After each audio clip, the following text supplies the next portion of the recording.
लोकांसमोर आणलं की आपल्याला आता या प्रकारे जनजागृती करायची आहे. पण या सगळ्या गोष्टी होत असताना म्हणजे अलीकडे 200 कोटीचं ड्रग्ज जप्त होतं, आता 14 फेब्रुवारीला साधारणतः 11 कोटीचं ड्रग्ज कोकीन वगैरे जप्त होतं. त्याच्या अलीकडे देखील मोठ्या प्रमाणामध्ये अशा प्रकारचे साठे नवी मुंबईमध्ये जप्त होत आहेत करून.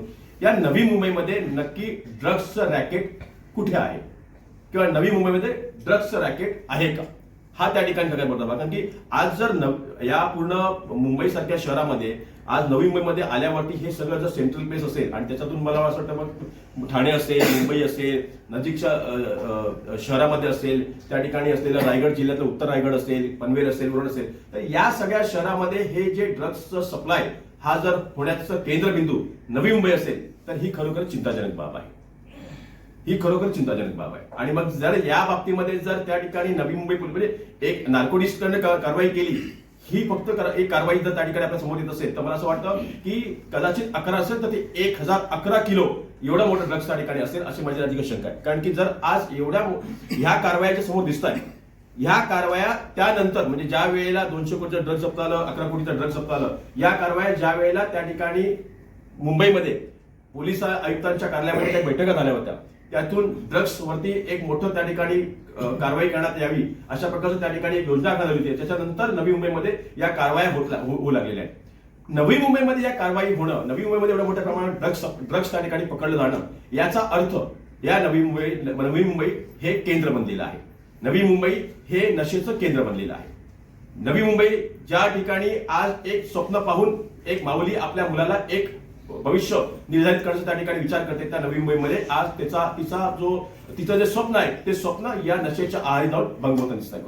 मला याच्यातून एक फार प्रामुख्याने गोष्ट अशी दिसते की या सगळ्यांच्या पलीकडे या नवी मुंबई पोलिसांना किंवा नवी मुंबईमधल्या असल्या नार्कोटिक्स डिपार्टमेंटला किंवा नवी मुंबईमधल्या या सगळ्या प्रशासकीय व्यवस्थेला या सगळ्यांच्या पाठीमागे किंवा रॅकेटमध्ये अशा प्रकारे काही इन्व्हॉल्वमेंट आहे का, ज्याच्या कोणाच्या वरदस्तामुळे किंवा कोणाच्या तरी त्या ठिकाणी प्रशासकीय सेवेमध्ये किंवा कुठल्या तरी यंत्रणेमध्ये असलेल्या व्यवस्थेमुळे वरदस्तामुळे या अशा प्रकारचं रॅकेट चालवण्याचं त्या ठिकाणी खुलेआम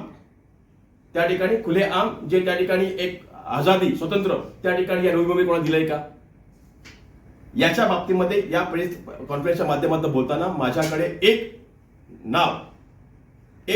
नाव माझ्याकडे माझ्या चर्चेमध्ये आलेलं आहे किंवा आमच्या माहितीमध्ये आलेलं आहे.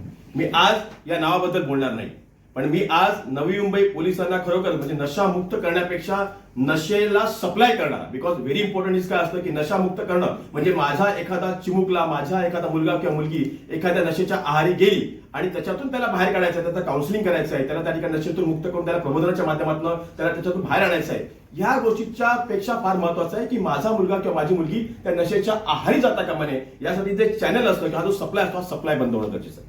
या सप्लायवरती कुठेतरी आघात होणं गरजेचं आहे. या सप्लायच्या माध्यमातून जर नवी मुंबई ही केंद्रबिंदू असेल तर या नवी मुंबईमध्ये सप्लाय करणारा रॅकेट असं एवढ्या मोठ्या प्रमाणामध्ये त्या ठिकाणी कार्यरत आहे, ऍक्टिव्ह आहे, याचा अर्थ त्या ठिकाणी त्याला कोणाचा तरी वरदस्त असावा. पोलीस प्रशासनाचा वरदस्त आहे का अशी त्या बद्दलची शंका माझ्या मनामध्ये निर्माण होते. आणि अशा गोष्टीच्या शंकेच्या माध्यमातून ज्या वेळेला आम्ही थोडीशी माहिती घेण्याचा प्रयत्न केला त्याच वेळेला एक नाव, मी तुम्हाला ते कोड नेम दाखवलं, एक नाव आमच्या चर्चेमध्ये आलं, आमच्या बॅक ऑफ माइंड मध्ये लोकांकडून माहितीमध्ये आलं की अशा प्रकारचं एक नाव चर्चेमध्ये येतं की जे नाव आहे ते सगळ्या पोलीस व्यवस्था असेल, प्रशासकीय व्यवस्था असेल, सिस्टम असेल, यांना हाताकडे धरून हे नाव जे आहे ते नाव या सगळ्या रॅकेटला चालवण्याचं त्या ठिकाणी काम करत आहे. या नावाचा एवढा मोठा प्रकोप झालेला आहे की आतापर्यंत हे एखाद्या व्यवस्थेला हाताकडे धरून हे नाव त्या ठिकाणी ह्या अशा प्रकारचं जे आहे रॅकेट्स किंवा अशा प्रकारचा सप्लाय चालवण्याचा प्रयत्न करत होते. पण आता असं लक्षात येत आहे की हे नाव आता या व्यवस्थेवरती देखील कंट्रोल घेण्याचा प्रयत्न करत आहे. म्हणजे तर आज या दिवसामध्ये जी व्यवस्था आहे म्हणजे कानून व्यवस्था जे आपण म्हणतो, न्याय व्यवस्था जे म्हणतो, त्याच्यावरती एक जनसामान्याचा एक विश्वास असतो, त्याला त्याच्यावरती एक आत्मविश्वास असतो की मला एखाद्या गोष्टीमध्ये न्याय मिळण्याचा जो काही प्रक्रिया असेल ती मला कायद्याकडनं, पोलिसांकडनं किंवा न्याय व्यवस्थेकडनं मिळणार. पण ज्या वेळेला असं लक्षात येतं की ही जी काही व्यक्ती आहे किंवा हे जे काही नाव आहे ह्याचा एवढा काही त्याच्यावरती कंट्रोल आलेला आहे की ती आता त्या व्यवस्थेला देखील हातामध्ये घेऊ लागलेली आहे. ही एक धोक्याची घंटा आहे.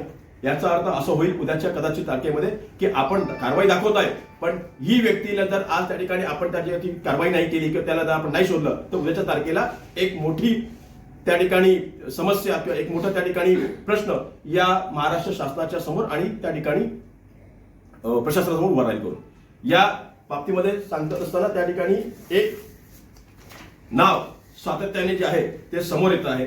याच्याबद्दल त्या ठिकाणी मी आपल्या ज्या खऱ्या अर्थाने नवी मुंबईने एक पाऊल उचललेल्या नवी मुंबई पोलिसांचं मी कौतुक करतो की आपल्याला ड्रग्स वरती त्या ठिकाणी आळा बसवायचा आहे. त्या ठिकाणी गुटखा जो आहे अवैध ट्रॅफिक होतो त्याच्यावर आळा बसवायचा असेल तर या सगळ्यासाठी आज खऱ्या अर्थाने एक सप्लाय करणारं जे चॅनल असेल ते चॅनल आपल्याला हातामध्ये घेतलं पाहिजे. त्या चॅनलवरती आपल्याला बंदी घातली पाहिजे की त्या चॅनलच्या माध्यमातून आपल्याला कारवाई करून ते चॅनलच्या मुष्टी आवडल्या पाहिजे.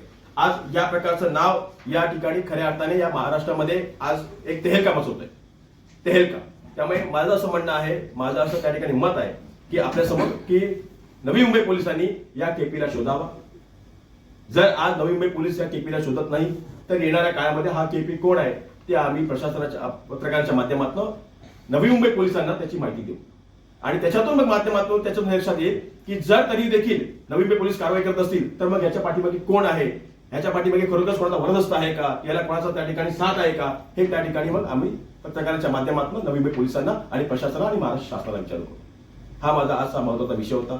माझं म्हणणं एवढंच आहे की आज ही व्यक्ती याला कळेल एक राजकीय नेत्यांचा वरदस्त असेल, याला काही एक आमदार खासदारांचा वरदस्त असेल, कदाचित प्रशासकीय व्यवस्था आणि पोलीस यंत्रणेला देखील हा व्यक्ती हातामध्ये घेऊन चालू असेल. पण ही खऱ्या अर्थाने लोकशाहीला आणि या जनतेच्या जनसामान्यांच्या सरकारला एक धोक्याची घंटा आहे आणि त्यापासून जर वाचायचं असेल तर मला असं वाटतं की या केपीच्या बद्दलची सगळी माहिती घेऊन पोलिसांनी तात्काळच्या मुसक्या आवळाव्या आणि हा केपी आज फक्त आणि फक्त नवी मुंबई नाही तर नवी मुंबईच्या सगळ्या नजीकच्या शहरामध्ये, नवी मुंबईच्या सगळ्या नजीकच्या जिल्ह्यामध्ये म्हणजे अगदी रायगड, रत्नागिरी, सिंधुदुर्गापर्यंत हा व्यक्ती पोहोचलेला आहे आणि या व्यक्तीचं सगळं रॅकेट पोहोचलेलं आहे. In terms of trafficking of gutkha and drugs somewhere this KP is involve असं माझं ठाम मत आहे. फक्त या केपीची माहिती पोलिसांनी घ्यावी.